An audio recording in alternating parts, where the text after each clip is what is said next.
믿음이 뭔가 진짜인 믿음과 결과가 가짜임 이런 거예요. 여리고성을 7바퀴 돌았더니 여리고성이 무너졌지. 근데 피를 딱 받은 거야. 내가 63빌딩을 7바퀴 돌면 무너질 거야. 7바퀴 돌았는데 안 무너졌어. 그들과 저의 차이가 뭘까요? 왜 저는 7바퀴 돌았는데 안 무너질까요? 내가 믿음이 없었다면 그 7바퀴를 아예 돌지도 않았겠지. 무슨 차이길래 그는 돌아서 되고 나는 돌아서 안 되지? 여기에 대해서 우리가 좀 물음표를 좀 던져봐야 되지 않을까 싶어요. 과연 믿음이라는 건 뭘까? 그리고 하나님의 음성이라는 건 과연 뭘까? 적용 가능한 이런 사건들이 성경에 있을 텐데 그때 하나님과 지금의 하나님이 다르지 않을 텐데 왜 지금은 그런 역사들이 많이 일어나지 않을까? 진짜 믿음이 뭘까? 이게 인간이 계획하는 거 있죠. 3년 계획, 5년 계획, 10년 계획 이런 거 있습니다. 그 계획대로 되면 얼마나 좋을까? 근데 그 계획대로 가는 게 흥하는 경우가 많겠나 망하는 경우가 많겠나? 여러분의 인생의 속도를 누가 아시지? 근데 여러분이 정할 수 없지. 미래 계획을 안 세웠다고 해서 놀지는 않아요. 훨씬 하나님의 계획이 내가 생각하는 것보다 속도가 빠르다는 것을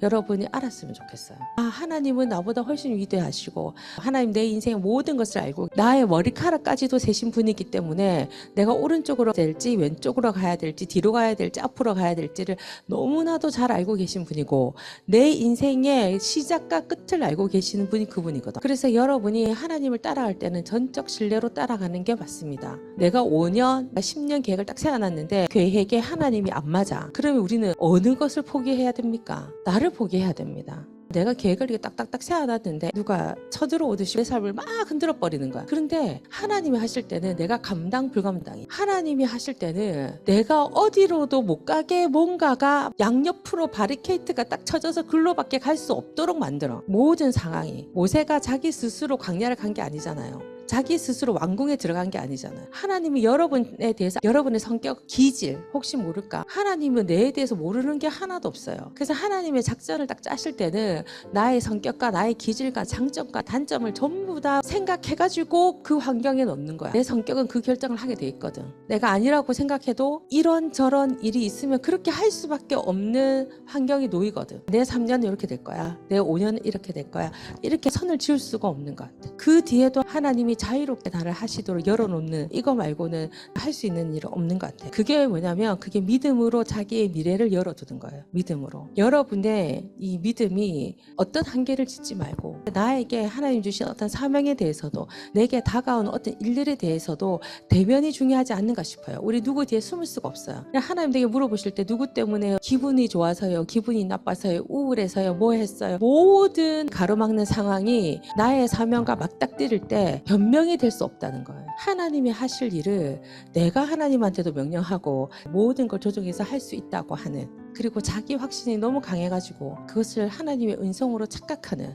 이런 거 믿음 안에 있습니까 없습니까? 우리는 하나님에게 충성하는 존재입니다. 하나님을 내 방패로 세우는 존재가 절대로 아닙니다. 우리는 하나님께 충성하는 걸 잊지 않아야 돼요. 내가 정말 예수님과 어떤 그 충성도와 그 밀도 있는 관계가 되고 있는지, 나는 아직도 내 스스로가 뭔가를 잘 해야만 뭔가가 잘 된다라고 생각하고 있는지, 우리의 의는 누더기와 같다. 내가 아무리 누구를 돕고 아무리 다른 사람들을 위해서 희생하고 그게 가치가 높지만 그 의를 그리스도의 의에 갖다 댈 수는 없다는 거예요. 삶의 근본 사실은 이것입니다. 하나님을 신뢰하는 이 믿음이야말로 삶을 가치 있게 하는 든든한 기초입니다. 믿음은 볼 수 없는 것을 볼 수 있게 하는 단서입니다. 우리 조상을 다른 사람들과 구별 주는 것은 바로 이 믿음의 행위입니다. 세상과 나를 구분해 줄 수 있는 게 믿음의 행위라는 거예요. 여러분은 어떤 믿음의 행위를 하고 있습니까? 만약에 내 이름을 갖다 붙인다면 믿음으로 살아는 나이들은 임신하지 못하는 몸이었음에도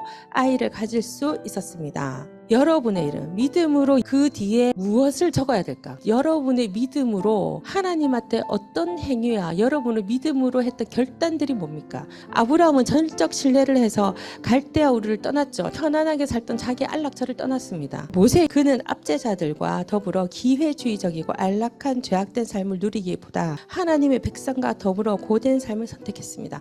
믿음으로 나는 지금 이 삶에서 어떤 삶을 선택했는지, 어떤 행위를 했는지, 어떤 도전을 했는지, 여러분의 직장 생활과 내가 하고 있는 모든 이 사역들이 어떻게 내가 하나님께 나의 믿음을 보여드려서 생활하고 있는지, 혹여 그게 지금 내게 고통이 된다고 할지라도 이게 믿음으로 내가 가고 있는 건지 우리가 생각해 봐야지. 오히려 내 당대에 그 열매를 볼 수 없음에도 불구하고 내가 이걸 지켜가고 있는 건지, 여러분은 어떤 믿음의 행위로 어떤 믿음의 선택을 하고 있는지 오늘은 우리가 살펴봐야 되지 않을까. 그리고 앞으로 여러분은 어떤 선택으로 갈 건지, 내가 좀 멋있어 보이고 내가 좀 위대해 보이는 거기에 나의 믿음을 드릴 건지, 아니면 그리스도를 향해서 나의 믿음을 드릴 건지. 여러분, 어디든지 나는 믿음으로 행동합니다. 내가 열심히 공부하는 것도 믿음으로 하는 거잖아. 내가 이 정도 믿음하면 그 정도 대학 갈 수 있어. 어느 정도 공식이 나와 있잖아요. 나는 그런 1차원적인 나의 노력으로 이루는 어떤 글로 갈 건지, 아니면 나의 믿음의 행위로 하나님의 나라로 들어갈 건지, 여러분과 내가 고민해 봐야 되지 않을까요? 여러분 생각하십시오. 믿음으로 자기 이름을 딱 붙여봐. 믿음으로 누구누구, 믿음의 행위로 이렇게 행동했다. 그걸 오늘은 적어봤으면 좋겠습니다.